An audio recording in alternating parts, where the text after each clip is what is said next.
Welcome to the Manager Matt podcast show. The show is designed to give you solutions to your day-to-day management and leadership problems. It's hosted by Matthew Haddock, a frontline manager and leader with over 25 years of experience.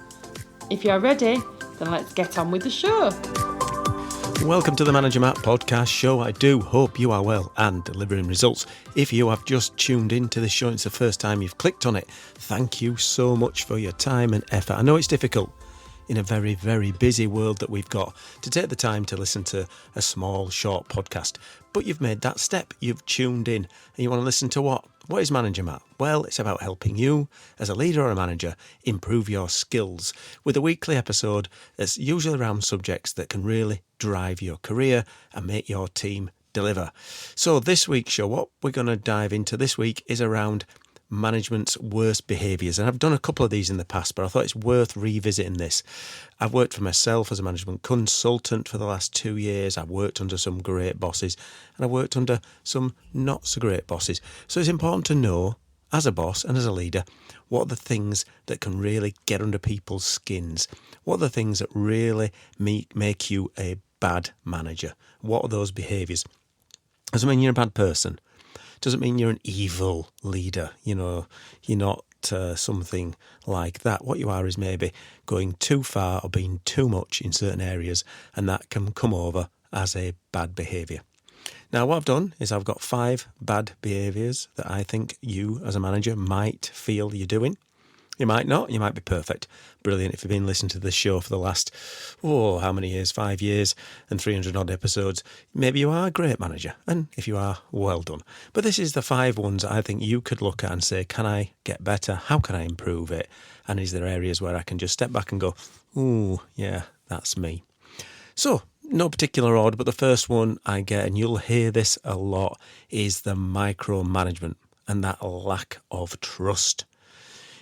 Excessive checking on people's work, nitpicking the details, not giving employees autonomy, which can stifle creativity and ultimately affect their performance. What does that mean in real terms as a micromanager? What is a micromanager? The micromanager is not someone who asks how things are going and checks up on how the projects or how the business is working. That's what you're there to do. Some people get obsessed with this word, I'm being micromanaged.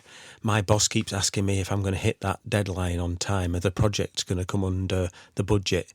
How are we doing against the target? Well, actually, that's what managers are there to do, is to make sure you're delivering, which is fine. I think it's when it becomes excessive is the difference. When you are not being allowed to make any decisions at the level you are, that your manager's going to swoop in and take over. That's an awful thing. It shows that you don't trust your subordinates. It means your directs feel out of the loop. They get to the point where they just think, what's the point? There's no point in me making a decision because that person is going to come in and change it. And that's what micromanaging is. It's that lack of trust. Nitpicking. Again, there is the balance. You want to challenge them and make sure you're giving good feedback to them, make sure mistakes aren't made, and obviously make sure that you're delivering results. But when you're nitpicking down to the tiniest details, when you are at the point where every single thing you say is getting picked to bits, then maybe you're becoming too much of a nitpicker. If you're reading people's emails and just saying you've got the wrong punctuation in there. Now, I've been no good at that because I'm no good at punctuation. But there are some people who really get into that. And it might be just the way they are. And if you've got a boss like that, it might be just that they are that way out. But if it oversteps a line and it's affecting your autonomy and it's really making sure you just don't perform and you're not being creative, then you've got a micromanager. And on the reverse, if you're doing things I've just talked about, then maybe you're the manager who is a micromanager. How do you change that? Of course, you know what I'm going to say. Feedback, one-to-ones, giving people autonomy, encouraging people to grow, allowing people to make some mistakes as a manager. It can be difficult, and you know that you have to step back, especially if you've been a great doer. A lot of great doers become great managers, but a lot of good doers don't become good managers. You've got to be able to let go of some of these things. So give people projects, give them the time, give them the autonomy, stop micromanaging, don't correct them on the spelling mistakes unless it's absolutely atrocious. But these days with the technology around us, we know that doesn't happen as much. So try to step back, or definitely step back. Ask for 360 feedback from your team as well and take that on board. Those are the things you need to know. So there's the first one on the list, micromanagement and lack of trust. The second one, poor communication and listening skills. This is where you as a manager give vague kind of controls or vague ideas on what you want. It's inconsistent, your instructions and your feedback. You begin being sort of unwilling to listen to people's concerns, or you don't listen to the feedback. You ignore conflict around you as it escalates. So these are the things you do. You don't let people know what the plan is, so they don't know what's going on. Those are the those are the traditional poor communications, and the people don't listen.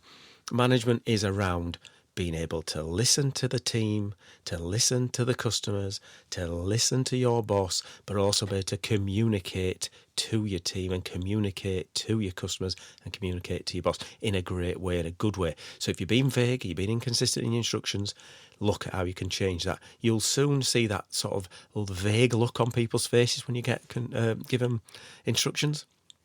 Now, that might be the way you are. And of course, this is always, when we've got humans involved, the way people are. And a lot of people use that as defence. Well, that's just the way I am. Well, that's fine. And if you're getting results, that's great. But if it's not working and you're not communicating and people don't know what's happening, surprise, surprise, people make mistakes. And then you're going, oh, why didn't people understand? I've been very clear what I expect people to do. You haven't. That's the play. Just step back. You haven't. If they're making mistakes, you've not explained it correctly. You've got to take responsibility. You are the leader. And if those people are making mistakes because you've not communicated it, or your communication channels are poor, or you don't listen to the feedback people are giving because you're not engaged, you're staring at the ceiling, or you're falling asleep in meetings because you think you're more important than the people around you, then mistakes going to happen. Then guess what? You're not going to hit the targets, you're not going to get the results, and you're going to fail as a manager. And when you fail, and when your team fails, who goes down the road? Well, it's you, isn't it? You can sugarcoat as much as you like, but if you're not going to be delivering, your business isn't going forward, you're not going to be there for long.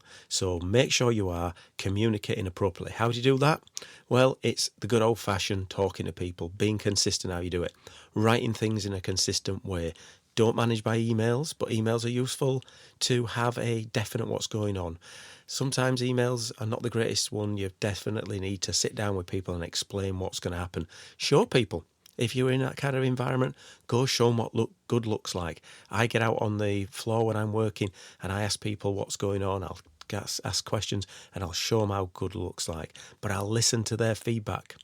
Have a forum for feedback is a good way of doing it. You could have tea with the team, or breakfast with the boss, where you go and actually just sit down and listen to people.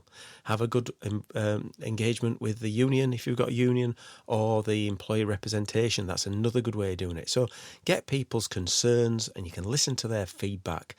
And the last bit on there I mentioned earlier, conflicts.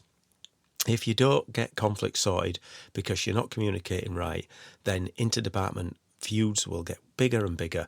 Hand grenades will be thrown across the table and you will lose complete control. You need to make sure that you are nipping conflicts in the bud, even not the boat. Be careful where you're nipping, because if they escalate too fast and too much, you're going to have problems there. And of course, conflicts normally comes back to the point that you've not communicated it properly or you've not listened to feedback. Third on my list is this lack of integrity as a boss. If you are a boss who takes all the credit for their employees' accomplishments, you blame others for the mistakes that are yours, and you pay favourites or unfavourites with some people, or you treat some people unfairly, you are going to be in the lack of integrity kind of boss. You're going to be this toxic boss that demotivates their team by taking the credit. You should not be taking credit for your team. If you watch any good leader, the first thing they would say is, it isn't about me, it's about the team. If you're in a sports person, you watch your Formula One, the drivers obviously have so much skill and talent and bravery, but the first thing they'll say when they get out of the car or when they've won a race is, thanks team, this weekend's been about you. You've made this work. You've made this car go where it's got to be. The strategy's going to be perfect. Everything around it is the team. They don't take very much credit themselves. Of course, they're great people and a good leader will have their skills, but you must make sure you are giving the credit to your team. Make sure you are always in front of your peers or your boss saying, I couldn't do this without my team, and give them praise and be specific. This project was delivered because X did this and Y did that. That was brilliant because we took this from here to here. Don't play your favourites. Naturally, you're human. You'll have people you bond with more. Birds of a feather flock together. We understand that. But in a business sense, favourites are the worst thing you can have because people see them. If you spend so much time with one of your directs, you're too pally with them, you're always in their office, having a laugh and a joke, and you don't do it with everyone else, they are going to subconsciously feel that you have favourites. And then even if you haven't, they're going to be looking for that confirmation bias all the time. Look at what he's doing. He's always giving him the good jobs or her the good jobs. You know, if you're unfairly treating other employees because you're picking favourites, even if you're not doing it purposefully, people will see it. So don't have favourites. Make sure you're using the time together evenly. Of course you can have a laugh at work. Of course you can have fun with individuals. Of course you'll be close to someone. But if you're taking them off to the football and going out with drinks at the end of the day, there's going to be a problem. And that lack of integrity will drive your credibility down and will ultimately affect the performance of the team. So look at how you give credit to your employees' accomplishments. You know, make sure you don't blame people for mistakes. Mistakes are going to be stopping at your door. Accountability, responsibility. Accountability is yours. Responsibility you can give to others. Ultimately, accountability is yours. And make sure you don't play favourites. Next on my list is this lack of empathy and support. I know people say, well, what we're living in this kind of world where we all have to be empathetic and supporting. Well, look, if you're failing to show understanding or supporting employees in situations away from work, especially in sort of personal ones, you're going to have issues. People don't walk through the door, take the brain out and forget about the problems. They don't do that. People will have issues away from work. We all live outside that box. So if you're not investing in your team, looking at their development, and you don't care about what's going on outside, you're soon going to have this lack of empathy and support thrown at you. If you start, blaming employees for everything that goes wrong because, they've got issues away from work, then you missed a trick. You need the best team around you. And that means you need to sometimes put your arm around them, understand it, give them some space when they're going through issues. I think, again, the one-to-one is a great tool for this. If you use the one-to-one wisely and talk people through what's going on in their life and their world, you'll get so much more out of them. And there's been situations where I've had some really tough conversations with people going through a heck of a lot. But having a trusting environment, supporting those people have made them deliver better in the long run. In the short run, we had to give people time off. You might need to give them a bit of space, take some projects off them, move some deadlines that are unrealistic. But that paid off because in the longer term, they understood what you did for them and they came back stronger and loved to be on your team. The ones who don't care and just go, well, you're almost like a cog in a machine, you're not going to get very far these days. It isn't how life really works. And you won't like it doing it to you. You're a person, you'll have family, you'll have friends, you'll have situations that you're in. Wouldn't you love your boss to care enough to know about those? A boss who cares, a boss who understands, a boss who wants to support you through it. A boss who will help you get where you want to be in your career. Well, if you're not doing that, how are you going to get your team to really perform without those kind of things? So, less lack of empathy and support will really drive a team down and drive people away. Last and on my list, and it does cross over a little bit, it's around control and fear. If you are a controlling manager, and it does cross into micromanager, and you use fear, managing through intimidation, yelling, or other forms of, let's face it, are bullying these days. You cannot and should not be shouting and bawling. It's very rare in my career that I've lost my temper in front of people. I've been open, and I've given open, straight, and very honest feedback, because I think that's important, but I would never lose my temper and start to use my position to intimidate people. By making unrealistic demands and creating unrealistic expectations really does make people fear being at work. That fear manifests itself in physical and mental issues with those people. It shows you don't trust your team again, and it'll show that you, as a manager, are not where you should be. Because if you're using fear and intimidation to get things done, look, it might work in the short term. People will jump when they see you coming out of your office, but when you're not there, people are not going to want to play for you. They'll not want to perform for you.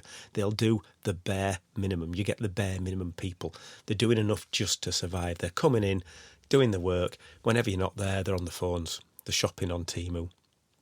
So just be aware that control and fear should never be used. And these are the things that does happen when worst managed behaviour is this using of control. And it's usually because they fear for their own position.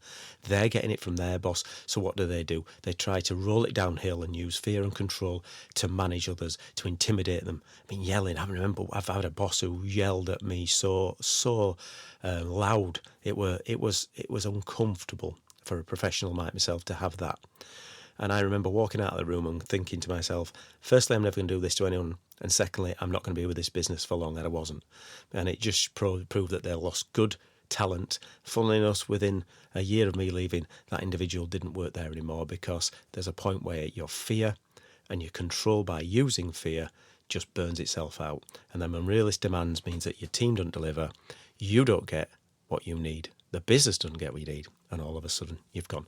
So those are the 5 I've got. There's maybe many, many more, and you can tell me. But the 5 in a nutshell: micromanagement and the lack of trust, poor communication and listening skills, lack of integrity, lack of empathy and support, and the idea of using control and fear to manage. Now, you've got an opportunity now to give you what more I could add. So why not send me feedback to managermatt@gmail.com, or comment wherever you're listening to this podcast, or go on LinkedIn and find me. I'm Matthew Haddock. I'm on LinkedIn. Have a look and give me some feedback on this show, any other show, and anything else you would love to listen to in these 15, 20 minutes you've got with me every week. But that's it for Manager Matt this week. Thank you so much for listening, and goodbye. Thank you so much for listening to this Manager Matt podcast. We hope you found it interesting, helpful and actionable. One last thing, please leave a quick review on iTunes or with your podcast provider, as it helps to spread the word of Manager Matt.